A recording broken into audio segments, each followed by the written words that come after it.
down by the Red Army.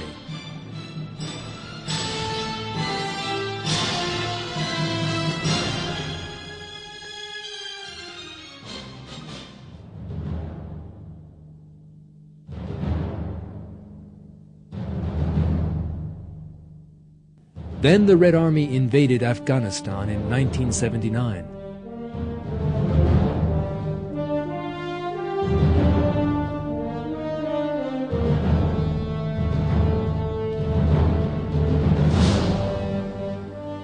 Before the invasion, Afghan communists had staged a revolution in the country with Soviet support and staged mass killings of religious figures there.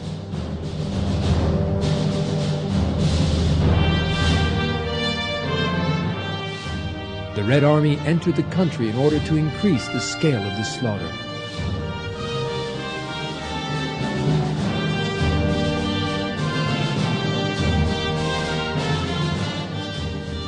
In the 10 years that followed, Soviet units rained death down on the Muslim Afghan people.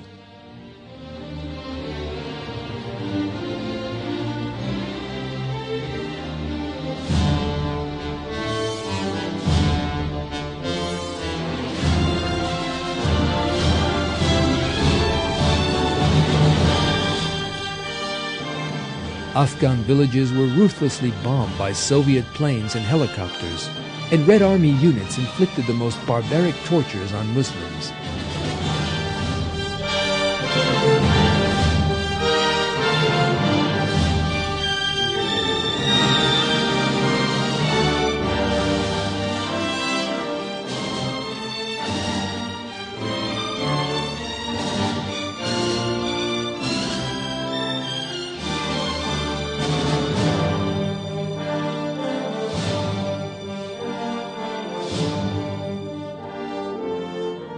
One child whose family were all killed by Soviet troops described the communist savagery.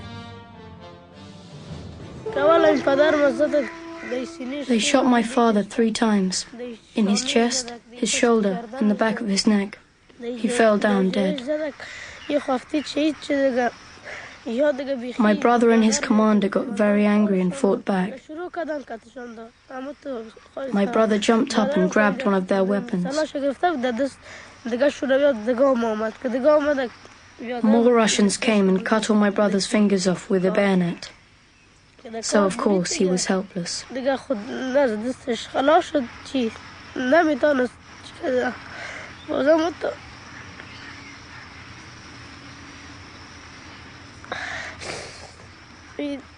After his fingers had been cut off, they beat him. They shot him in one ear and the bullet came out the other.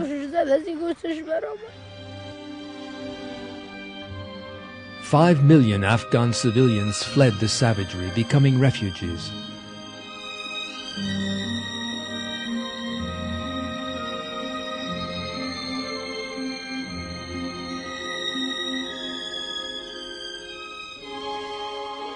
They sought refuge in neighboring countries such as Pakistan and spent years living in dreadful conditions in makeshift tents.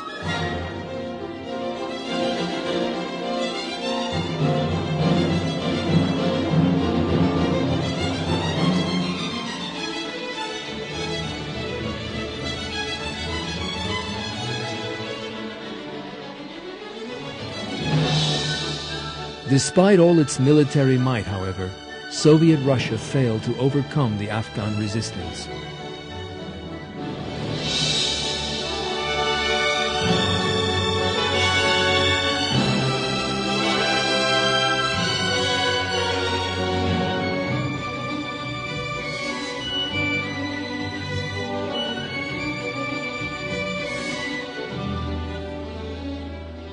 The Red Army was forced to leave the country in 1988.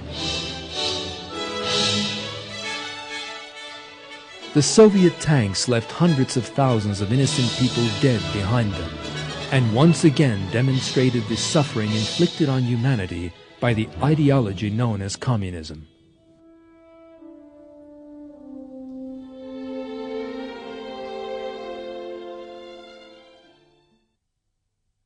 The historical facts we have so far seen demonstrate that although communism emerged surrounded by fine slogans about justice and equality, it really brought humanity nothing but blood and death. Communist ideologues and dictators such as Marx, Engels, Lenin, and Stalin are responsible for the deaths of some 50 million people. Communism literally turned the world into a slaughterhouse. Another ideologue who must share part of that responsibility is Charles Darwin, the man, in other words, who built the basis in natural history for the communist view, as Karl Marx put it. As they staged bloody revolutions, committed ruthless massacres, and waged their wars, communists were actually bringing Darwin's theory to life. That was a theory that regarded human beings as a species of animal, that believed that conflict and fighting were an unchanging law of nature, and that, most important of all, encouraged people to deny God, their creator. That is why it will only be possible for mankind to be freed from communism and other bloody ideologies when the Darwinian deception is done away with. When mankind is woken from the spell of Darwinism and materialist philosophy, it will come to know its creator, God, and will live by the morality he teaches. In fact, God tells us that we have to follow only His way. This is my path, and it is straight, so follow it. Do not follow other ways, or you will become cut off from His way. That is what He instructs you to do, so that hopefully you may do your duty. The Bloody History of Communism, Part 3. The Savagery of Mao's Red China. Guerrilla wars and communist terrorist organizations. 1968 and the communist revolts in the West.